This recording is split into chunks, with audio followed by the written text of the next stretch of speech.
Ethereum stürzt auf ein neues Jahrestief und jetzt ist natürlich die Frage, soll man jetzt da einsteigen und kaufen oder eher doch abwarten? Und damit auch herzlich willkommen zu unserem neuen Video und zu unserem neuen YouTube-Kanal Crypto Report, und bei uns geht es eben um die Themen Bitcoin und Co.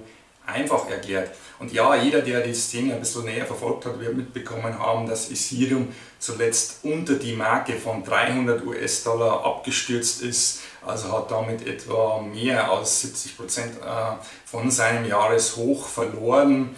Und hier stellt sich natürlich die Frage, was ist der Grund dafür für den Absturz, wie geht es jetzt weiter? Ja, ich sehe eigentlich zwei Gründe dafür, und zwar es ist natürlich so, dass die ICO-Projekte, 80 bis 90% der ICO-Projekte nach wie vor auf Ethereum setzen, also über Ether praktisch Kapital aufnehmen, um ihre Blockchain-Projekte zu finanzieren. Und diese um ihre Mitarbeiter bezahlen zu können, um das Projekt zu finanzieren zu können, muss natürlich ein Werterhalt da sein, und dadurch, dass der Ethereum-Kurs hier immer weiter sinkt, sind diese Firmen natürlich gezwungen, mehr oder weniger Ether zu verkaufen, um ihr Kapital zu konservieren sozusagen. Und das ist natürlich auch ein gewisser Druck, der da ausgeübt wird. Wenn der Ethereum-Kurs hier, Ether-Kurs hier nach wie vor sinkt, dann steigt natürlich der Druck auf diese ICO-Projekte, ihr Ether zu verkaufen, um ihr Kapital zu konservieren. Und auch Venture-Kapitalfirmen, die natürlich hier früh eingestiegen sind im Jahr 2016, haben natürlich hier Gewinne drauf. Also man darf nicht vergessen, dass Ethereum Anfang 2017 ja noch bei um die 7 Dollar notiert hat, und dann ging es ja um über 10.000% nach oben. Und so ist es kein Wunder, dass hier Venture-Kapitalfirmen natürlich, die hier früh dabei waren und investiert haben, hier auch Gewinne mitnehmen und das Ganze verkaufen. Das ist auch ganz klar. Und dann gibt es noch ein weiteres Problem, das sich Ethereum gegenüber sieht, und zwar ist das Skalierungsproblem. Da muss man zunächst ein bisschen verstehen, wie Ethereum funktioniert. Ja, Ethereum ist ja dieser Weltcomputer, der praktisch hier dezentrale Anwendungen ermöglicht. Und zwar ist es so, dass hier nicht Anwendungen zentral auf einem Server laufen, sondern dezentral über mehrere Netzwerkknoten, über sogenannte Nodes verteilt.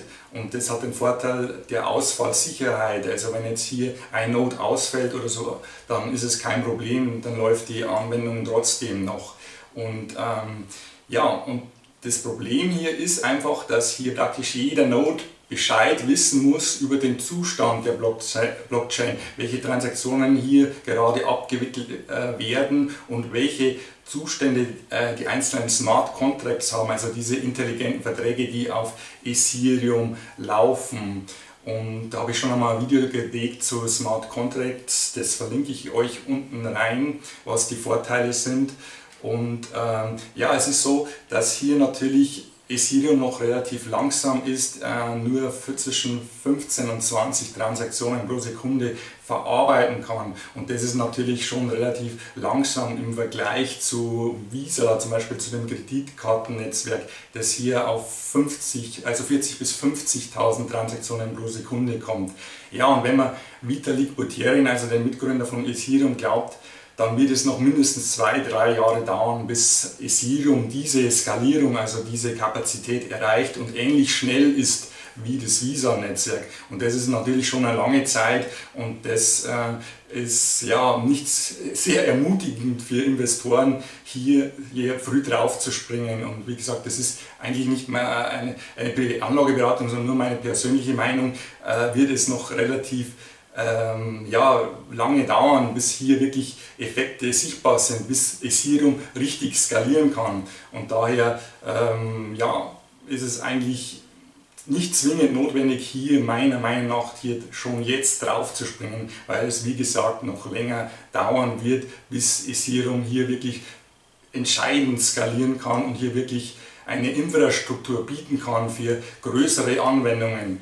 Und deswegen ist hier eigentlich meiner Meinung nach keine große Eile geboten. Und jetzt stellt sich natürlich die Frage, wie sieht die Zukunft von Ethereum aus, was ist da zu erwarten? Nun gut, also es gibt hier praktisch zwei Skalierungslösungen. Das eine ist Sharding, also man unterteilt diese Blockchain in mehrere Teilbereiche. Damit kann man hier mehr Transaktionen pro Sekunde abwickeln. Und dann gibt es hier noch sogenannte Sidechains, also Nebenarme wie jetzt Plasma Cache. Man kann sich das so vorstellen, also wie ein Gericht, das hier praktisch, es gibt hier das oberste Gericht und dann gibt es hier das Amtsgericht, und diese Plasma Cache ist eher so wie das Amtsgericht, also solange kein großer Disput da ist, läuft hier das Ganze auf einer Sidechain, also auf einen Nebenarm, und wenn es hier wirklich zu einem Disput über Transaktionen, Überweisungen kommt, dann wird hier praktisch, greift hier diese Hauptchain dann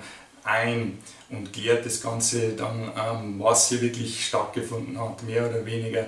Und dadurch, durch das, dass das Ganze über die Sidechain läuft, ist es natürlich auch deutlich schneller. Also Vitalik Buterin geht ja davon aus, dass sowohl Sharding eine 100-fache Verbesserung bringt und dann Sidechains wie jetzt Plasma Cache dann nochmal eine 100-fache. Und dann letztendlich kann man hier dann, versucht man hier, dass man irgendwann einmal praktisch mehrere 100.000 Transaktionen pro Sekunde dann auch abwickeln kann. Aber wie gesagt, das Ganze dauert noch relativ lange, und Ethereum muss hier noch einige Verbesserungen einbringen, wie zum Beispiel auch eine andere neue Programmiersprache. Bisher läuft das Ganze, diese Smart Contracts sind ja bis jetzt in Solidity geschrieben, und Solidity ist ja eine zwar solide Programmiersprache, aber hat hier ja Angriffsflächen, wodurch diese Smart Contracts auch fehlerbehaftet sein könnten, und das ist besonders schlimm, weil man kann diese Smart Contracts nicht stoppen, wenn die einmal hochgeladen sind und so weiter, dann kann man die nicht einfach abschalten oder aufhalten und einfach verbessern und wieder hochladen, sondern man kann die eigentlich nur ergänzen dann, und das ist natürlich ein Problem, und darum will man hier mit einer neuen Programmiersprache namens Viper dagegenhalten und hier dieses Ganze verbessern. Also Viper soll hier Verbesserungen bringen, das ganze Codestruktur hier praktisch verschlanken und hier weniger Angriffsflächen bieten, also das heißt mehr Sicherheit. Und damit wird dann das Ganze schon interessanter. Aber man muss meiner Meinung nach erst einmal abwarten, bis diese ganzen Verbesserungen Einzug halten in Ethereum. Dann kann man hier auch einmal wieder ein Investment wagen. Das ist meine Meinung dazu. Natürlich würde mich auch eure Meinung dazu zu diesem Thema interessieren. Wie sieht es? Dauert es noch länger, bis Ethereum hier den Boden gefunden hat und skalieren kann, oder denkt ihr, dass jetzt vielleicht schon der Einstieg-Zeitpunkt gekommen ist? Bitte schreibt es mir unten in die Kommentarliste. Ansonsten würde ich mich natürlich über einen Daumen hoch freuen, und natürlich auch, wenn ihr meinen neuen Kanal hier abonnieren wollt, und natürlich könnt ihr auch das Glöckchen drücken, wenn ihr informiert werden wollt, wenn wieder ein neues Video von uns erscheint. Ansonsten sage ich natürlich vielen Dank fürs Zuschauen. Bis zum nächsten Video.